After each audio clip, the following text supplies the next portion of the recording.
जंगी टोपी की जो नोकील कील होती है वो भी इस मैदान के अंदर अल्लाह के नबी के गाल के अंदर गई और इसी मैदान में हजरत हमजा शहीद हुए। इसमें 700 मुसलमान थे। फिर एक इंटरेस्टिंग बात है जिसके साथ हम बात खत्म करेंगे। उसके बाद जबकि आमना का लाल जख्मी है, जबकि मुकम्मल तौर पर मुसलमान देखा जाए तो शिकस्त की हालत में अल्लाह के नबी सल्लल्लाहु अलैहि वसल्लम इन पहाड़ों के पीछे कहीं गए और फिर अल्लाह के नबी सल्लल्लाहु अलैहि वसल्लम वहां खड़े हुए थे। तो एक तरफ से अबू सुफियान चिल्लाता है और कहता है, अबू सुफियान चिल्लाते हैं जो ईमान नहीं लाए थे कि उमर मोहम्मद कहाँ है, क्या मोहम्मद नाउजुबिल्लाह। इस जंग के अंदर यह भी सिचुएशन हुई थी। हजरत अबू उबैदा बिन जर्राह वो अल्लाह के नबी सल्लल्लाहु अलैहि वसल्लम की तरह दिखने में लगा करते थे, तो उनके बारे में या किसी दूसरे सहाबी के बारे में इस मैदान में ये बात मशहूर हो गई कि अल्लाह के नबी शहीद हो गए, क्योंकि वो मुकम्मल तौर पर हजरत मुसअब बिन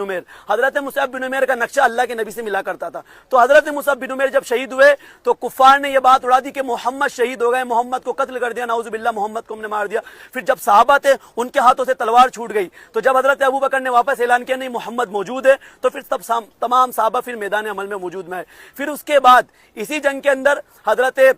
अल्लाह के नबी सल्लल्लाहु अलैहि वसल्लम जब पहाड़ के कोनों में गए, जबकि देखा कि 70 सहाबा ने अपनी जगह छोड़ दी है, सिचुएशन खराब हो चुकी है, अब जंग जीतने की सिचुएशन भी नहीं है, जबकि अल्लाह के नबी का चेहरा लहूलुहान था, गाल से खून टपक रहा था, चेहरे से खून टपक रहा था। हजरत अल्लाह के नबी एक पहाड़ के पीछे थे, तो एक काफिर आता है जो हजरत उमर से कहता है मोहम्मद कहाँ है, तो हजरत उमर उस पहाड़ के कोने से कहते हैं कि मोहम्मद मौजूद है अल्हम्दुलिल्लाह। फिर वो ये बात सुनकर अल्लाह के नबी को कत्ल करने के लिए आता है, तो अल्लाह के नबी एक नेजा लेते हैं एक सहाबी की कमर से, और वो जब वो काफिर घोड़े पर सवार होकर अल्लाह के नबी को मारने के लिए आता है, नाउजुबिल्लाह, अल्लाह के नबी वो नेजा लेते हैं और वही नेजा उसकी गर्दन में डाल देते हैं, और वो नेजा इतना जहरीला होता है कि वो जब तक अपने लश्कर तक पहुंचता है तब तक वो जहन्नम रशीद हो जाता है। तो ये मैदान